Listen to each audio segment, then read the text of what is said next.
Student, আমি প্রিয়াঙ্কা বৈদ্য চলে এসেছি আরেকটা নতুন ভিডিও নিয়ে। তো তোমরা জানো যে যারা নিয়মিত আমার ক্লাসগুলো দেখছো তারা জানো যে এইচএস 2024 এবিটিএ টেস্ট পেপার আমি সলভ করিয়ে দিচ্ছিলাম এবং বায়োলজির পার্টটা আমি আলোচনা করছিলাম। পেজ নাম্বার এসসি 145 নম্বর পেজ নিয়ে আজকে আলোচনা করব এবং যারা আগের ক্লাসগুলো দেখোনি অবশ্যই দেখে নেবে। ডেসক্রিপশানে আমি প্লে লিস্টের লিঙ্ক দিয়ে দিচ্ছি, সেখান থেকে তোমরা দেখে নেবে। আর যারা নতুন আছো অবশ্যই চ্যানেলটি সাবস্ক্রাইব করে রাখবে নতুন নতুন ক্লাস নতুন নতুন ভিডিও সবার আগে পাওয়ার জন্য। তাহলে চলো স্টার্ট করে দেওয়া যাক। দেখো, প্রথমেই যে প্রশ্নটা আছে সেটা হচ্ছে অ্যামিবার বহু বিভাজন পদ্ধতিকে কি বলে? সেটা হচ্ছে অপশন ডি করবে। 2 নম্বর প্রশ্ন হচ্ছে ডিম্বাণু সাইটোপ্লাজমকে ঘিরে যে পর্দা থাকে তাকে বলে হচ্ছে, দেখো এখানে সাইটোপ্লাজমকে ঘিরে বলেছে, ঠিক আছে। তো সাইটোপ্লাজমকে ঘিরে একদম ভিতরের দিকের যে পর্দা সেটা হচ্ছে ভার্টেলাইন পর্দা, ঠিক আছে, অপশন ডি।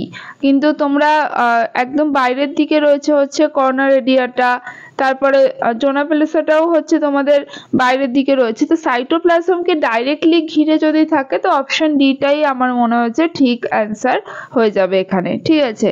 তো 3 নম্বর প্রশ্ন হচ্ছে পুরুষের তলপেটের সঙ্গে স্কোটাম থলির যোগসূত্র কিসের মাধ্যমে ঘটে?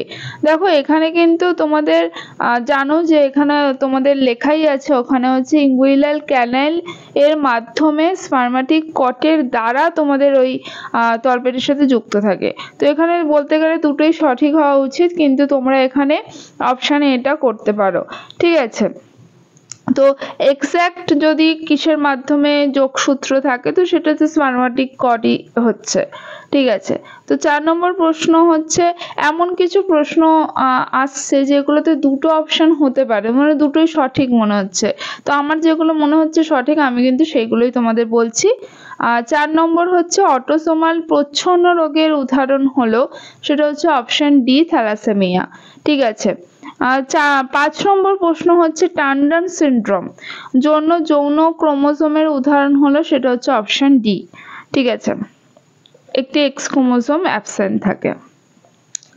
তারপরেরটা আছে যে কোন পদ্ধতির সাথে রো ফ্যাক্টরটি সম্পর্কযুক্ত, সেটা হচ্ছে ট্রান্সক্রিপশন, ঠিক আছে।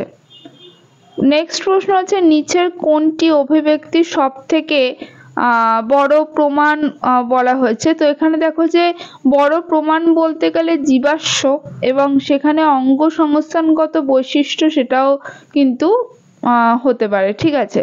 তো সেই ক্ষেত্রে তোমরা কিন্তু অঙ্গ সংস্থানগত বৈশিষ্ট্যটাও করতে পারো।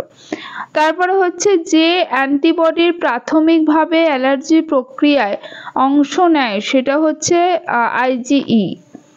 এন্ডোমাইকোরাইজার উদাহরণ হচ্ছে অপশন সি করবে। তারপরে চলে আসবো নেক্সট প্রশ্ন কোনটি ক্লোনিং ফ্যাক্টর হিসেবে ব্যবহার হয়, সেটা অপশন ডি করবে। ডবল মনোজমি কি, সেটা হচ্ছে অপশন ডি করবে। তারপর হচ্ছে মরু বায়োমের প্রধান প্রাণী হলো, সেটা অপশন ডি। নেক্সট প্রশ্ন হচ্ছে বাস্তুতান্ত্রিক পর্যায়ক্রমে চরম স্থায়ী কমিউনিটি হলো, অপশন সি।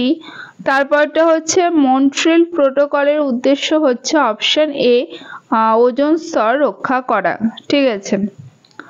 তারপরে প্রশ্ন হচ্ছে পেরিস্পাম কি? দেখো পেরিস্পাম আমি বলছি তোমরা একটু লিখে নাও যে ডিম্বক মধ্যস্থ ভ্রূণপোষক কলা সাধারণত ভ্রূণের পরিস্ফুটনের সময় সম্পূর্ণরূপে ব্যবহার হয়ে যায়, তবে কোনো কোনো বীজের ক্ষেত্রে এই পোষক কলার কিছু অংশ অবশিষ্ট রূপে শস্যের বাইরে একটি পাতলা আবরণ তৈরি করে, একে পেরিস্পাম বলে, ঠিক আছে। নেক্সট প্রশ্ন হচ্ছে একটি ক্ষারীয় অ্যামাইনো অ্যাসিডের নাম লেখো, যে কোনো দিতে পারো, লাইসিন, ঠিক আছে। জিনোম কি? জিনোম বলতে জীবের সমগ্র ডিএনএ কে বোঝায়, সামগ্রিক যে জীবের যে সামগ্রিক ডিএনএ কে বোঝায়। আচ্ছা, বই থেকেও তোমরা বইতে যে সংজ্ঞাটা আছে সেটাও দিতে পারো।